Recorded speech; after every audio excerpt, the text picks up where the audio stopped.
In this video, we're going to talk about the sprint report. We'll talk about what it is, and we'll talk about how to read it. So the sprint report is a summary of the sprint iteration. It's going to show us the burn down, but it'll also show us the work that's been completed, the work that wasn't completed, and any work that was added and removed during the iteration. So let's take a look at JIRA and get more information about a sprint report. We'll look at a real one. So you guys remember our demo project that we used here.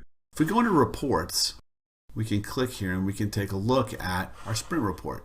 Now keep in mind that our burn down is not going to be beautiful because this was a one-day sprint. You can see we went from March 10th to March 11th. So normally the burn down would be more appropriate based on the iteration and the length of your sprint. But paying attention to the bottom here, let's take a look at this. So we've got here, you can see the completed issues, items that were completed during this sprint. You can also see here, if you look, any issues that are added after the sprint start have an asterisk by them. And that allows you to see any items that came in that were not part of the original commitment. You can also see items that were not completed. So SP7 was not completed during this sprint. So we can also see any items that were removed from the sprint. So we've got completed items, we've got added items, we've got removed items, and then anything not completed.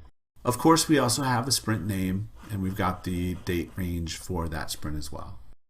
In the next video, we're going to talk about the velocity chart and how we can use that to help us make our estimates.